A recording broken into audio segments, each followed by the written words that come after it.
And Parker, I'm going to begin with you. Fan residents and residents in Richmond in general, I think, are concerned about infrastructure deterioration. They see sidewalks coming apart. They see streets in need of repairs. Potholes are always a big problem. Trees maybe in difficult situations. Do you think that that's a priority? Would it be a priority for you as a councilman? And if so, how do you address that problem given the lack of funding and some of the bureaucratic hurdles that you would face in that situation? Sure. It's definitely a major issue within our older neighborhoods like the Fan, like Oregon Hill. We also have some of the newer neighborhoods on the south side of the river that have zero sidewalks, zero infrastructure put in place. But up here, you know, we need to be doing a little bit better of having a rotational maintenance schedule. Too often what it is we are calling and complaining and saying this needs to be done. We're not following a program to do maintenance on trees, to do maintenance on our sidewalks. We do have a huge backlog of projects that need to be completed. It's very expensive, as you pointed out.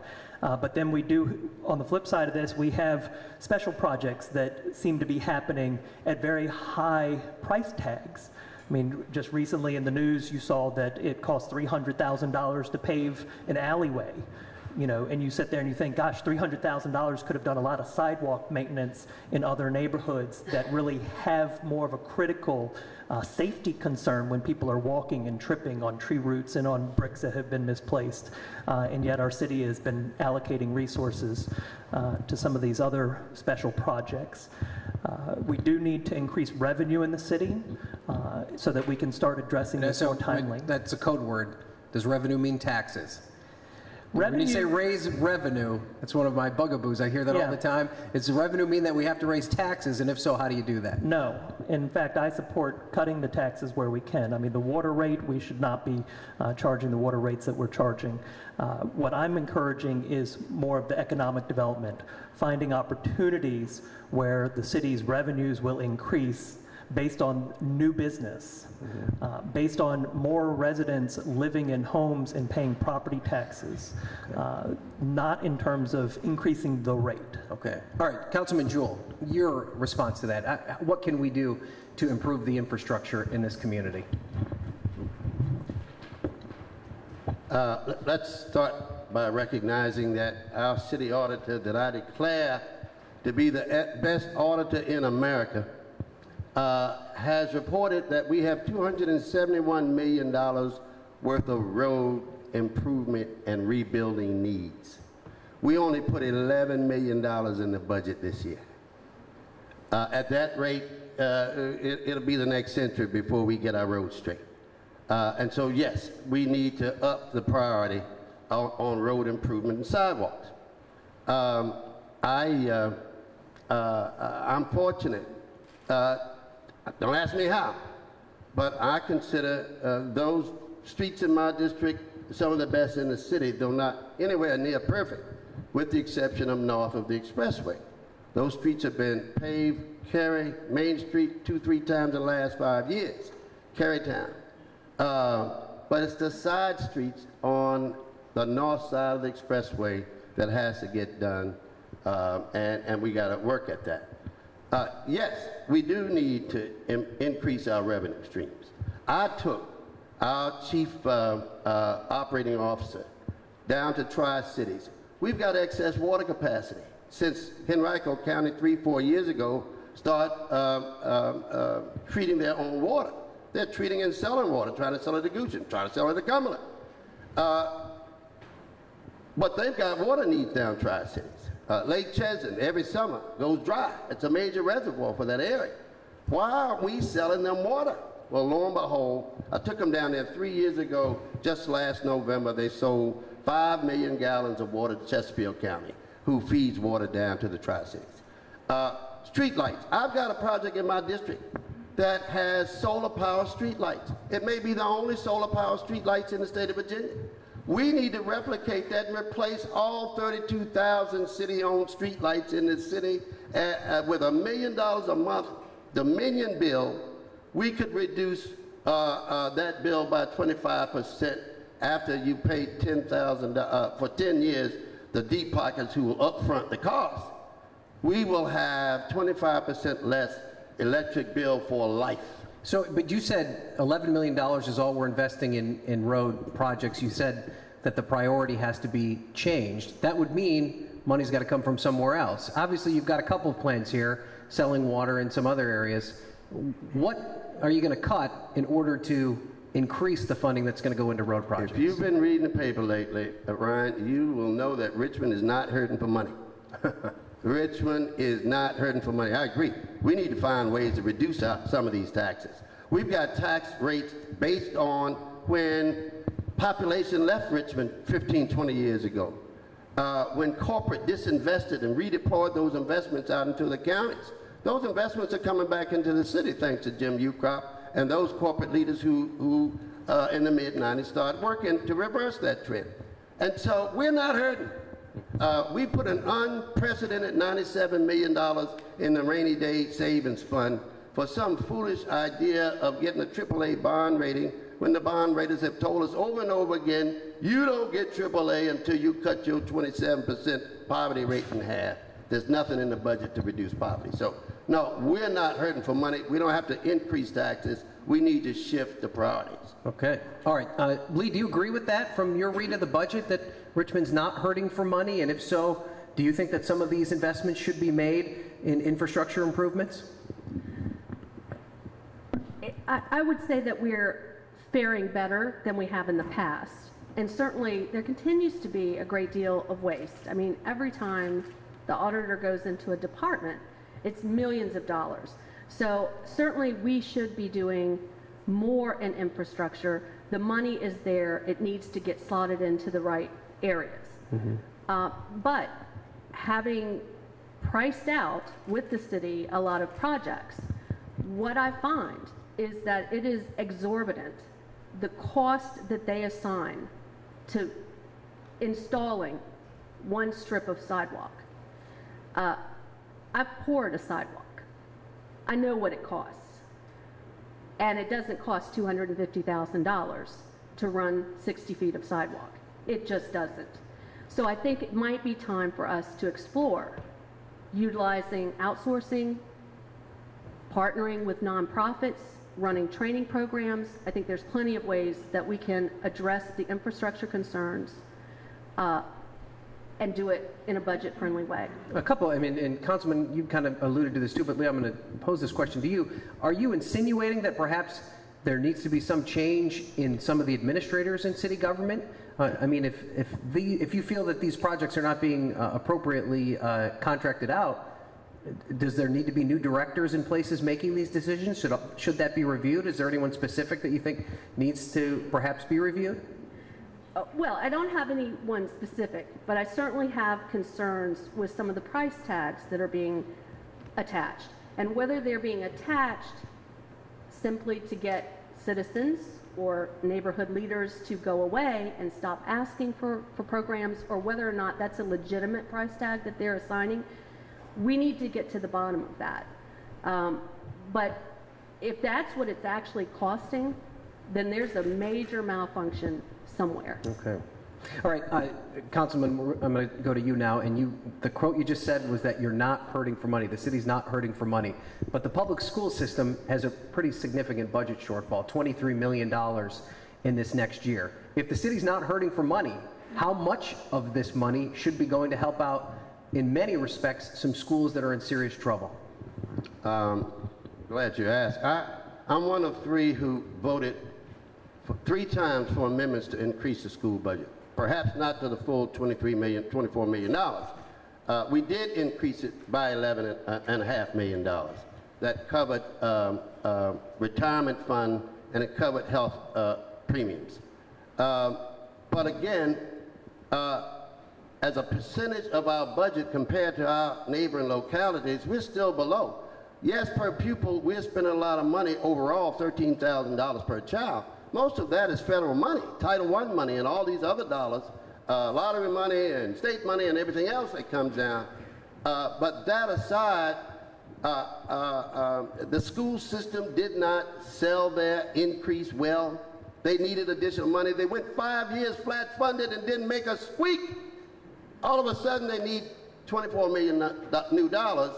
Well, I'm convinced They had a templated budget for the last 10 years. They were too darn lazy to actually do a needs budget. And as a consequence, they woke up one day and said, "Whoa, we got these needs." Well, that's not the way to do business. And they didn't sell it.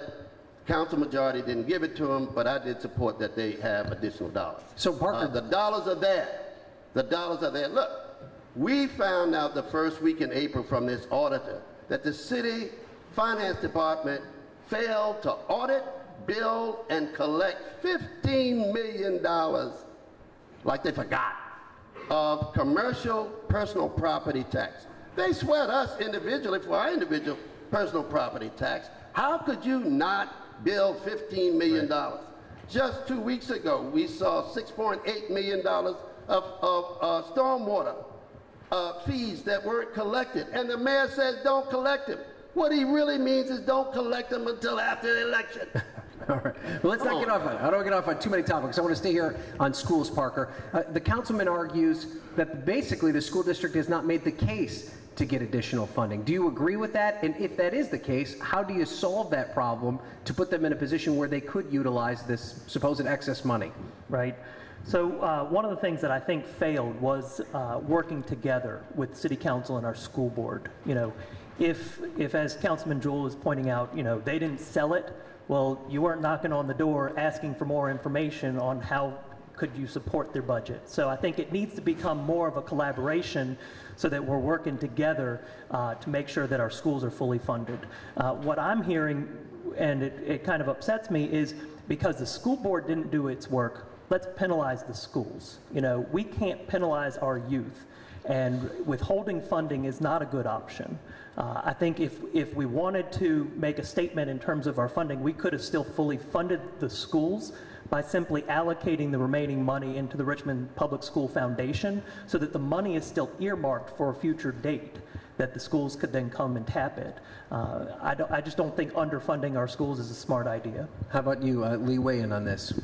Well, I agree with both of them, but I'll go in a little bit different direction. Hands down, I don't care where you are in the city, people are talking about schools and improving schools.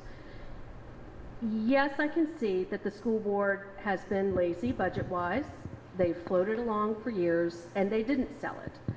But council members are listening to you, and you all have clearly been saying there's an issue with schools. So I have an issue with council, and I think where it comes down to is, are you going to be a rubber stamp for the budget that comes from the mayor's office, or are you going to truly vet those budgets? And that's what is not happening. The mayor is charged with crafting the budget, yes. Council passes it, and council can amend it as it sees fit. And I see that happening for special interest projects. It should have happened with the schools. So you're saying that the school budget, I mean, the school board puts forward, the superintendent puts forward their budget, then the school board approves it, the mayor takes a look at it. You're saying the mayor should be getting in more into the guts of the actual school budget before just passing it along to city council? Well, the mayor should, but if the mayor fails to do that, that's why city council is there. I mean, it's a checks and balance system.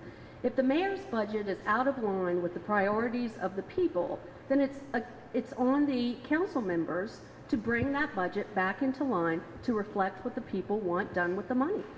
So, Councilman Jewell, they both basically accused your city council of not doing enough to work with the schools to improve. They're absolutely right, which is just my point. You made my point. There were 3 of us who voted yes to increase the budget through 3 amendments.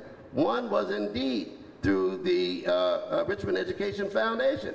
They were voted down by the other 6 over and over again because, I'm going to let you in on a little secret, the mayor had 2 public hearings with his task force on school budget. Mr. Henderson got in his face and insulted him twice. The first time he let him go. The second time he went click. That was 5 weeks out from council voting on that budget.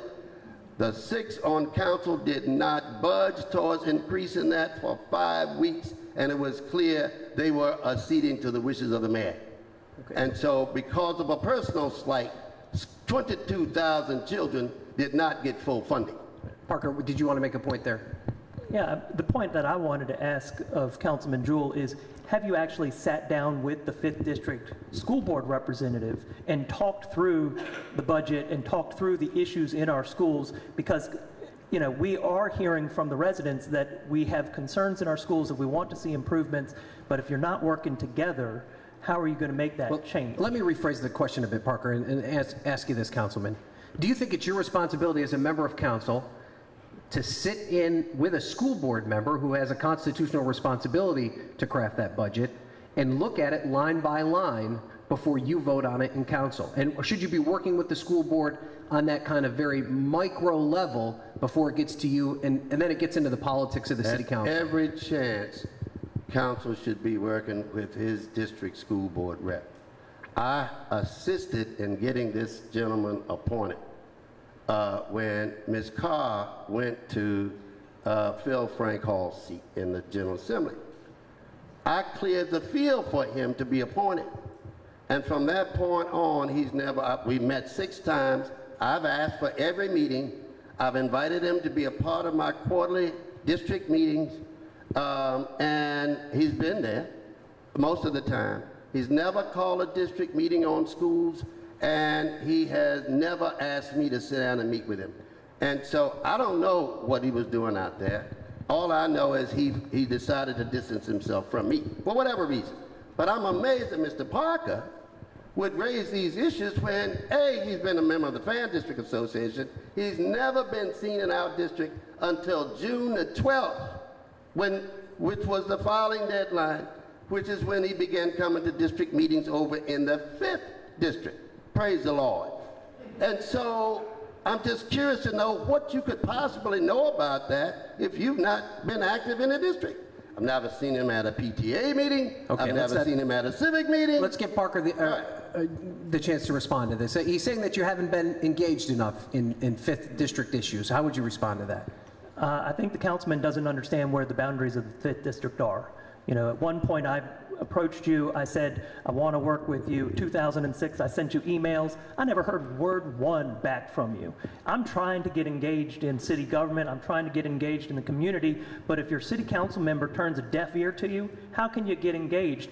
And one time when I actually approached you in person, Mr. Jewell, you said, Floyd Avenue's not in the 5th District. I never told you. You know, and you say that the FDA is not part of the 5th District. I'm sorry, but it is. That's why we're here tonight with the Fan District Association, because there is a part of the 5th District that falls within this neighborhood association, and I am involved. Just for clarity, Floyd Avenue is in the 5th District, but only the south half of it. The other is in the 2nd. The middle of that street is the dividing line. Never seen him. Okay. Glad you showed up. All right, we're not going to get any further into that. Now, Lee, I do want to expand on this issue because I think there is a broader issue to have when it comes to schools, and it's kind of something I was trying to unpack here a little bit about the role the mayor has in this responsibility. And I really want to make sure that we understand that there is a clear constitutional distinction between the responsibilities of the superintendent and the school board and the city council.